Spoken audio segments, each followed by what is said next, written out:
This is the biggest Russian deployment there since the Cold War.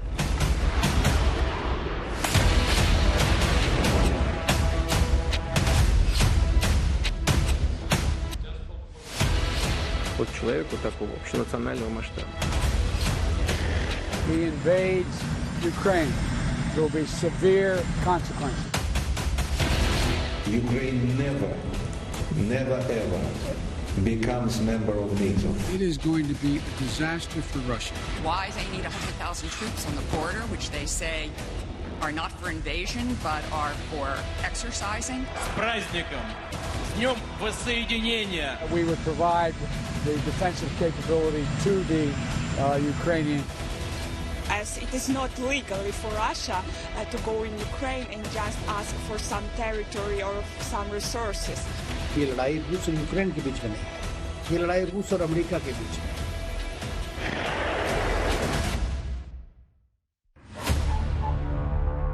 बस एक उकसावे की चिंगारी और ये दुनिया जल उठेगी।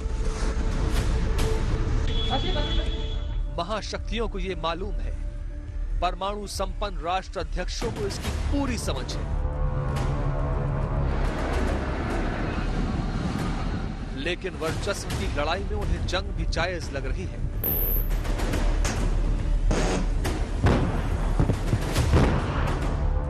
भले ही वो जंग विश्व को तबाही के तीसरे विश्व युद्ध में क्यों न धकेली।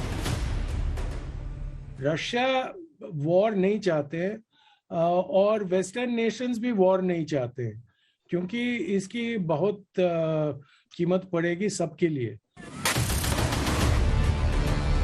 रूस यूक्रेन सरहदों पर टैंकों की गड़गड़ाहट कम नहीं हो रही।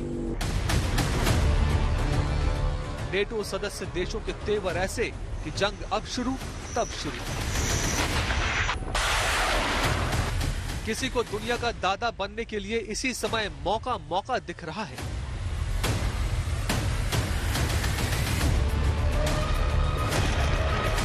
अतिक्रमण, अधिकार और अहंकार से उपजे हालात ने दुनिया को वर्चस्व की लड़ाई के दंगल में बदल दिया है।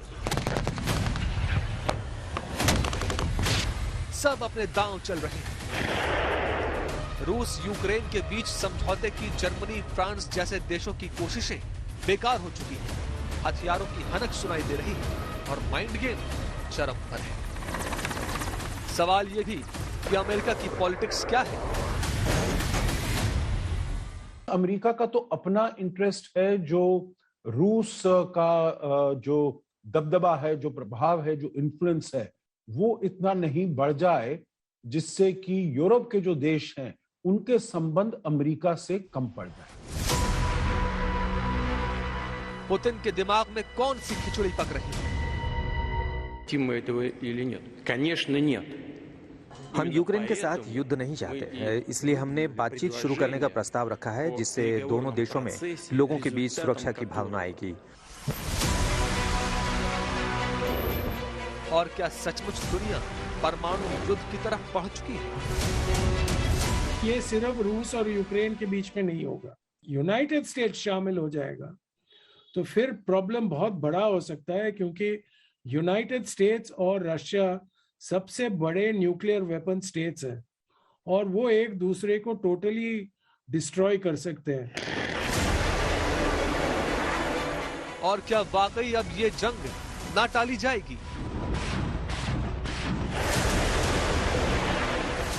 मैं समझता हूं कि लड़ाई से इस तरह के झमेले में कुछ भी रिजॉल्व नहीं हो सकता और इससे इतना डिस्ट्रक्शन होगा, इतना पैसा खर्च होगा, इतनी ज्यादा लोगों के ऊपर, सिविलियन जेंट्री के ऊपर असर होगा। 2014 में क्रीमिया पर कब्जे की पुतिन की जिद दुनिया देख चुकी है। उनका अंदाज हमेशा चौंकाता है।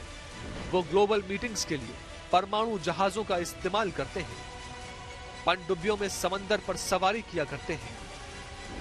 ये माना जाता है कि पुतिन ज्यादा सोच संकोच नहीं करते और यही वजह है कि उनके जंग से इनकार करने के बावजूद कोई ये मानने को तैयार नहीं कि वाकई जंग टल गई है।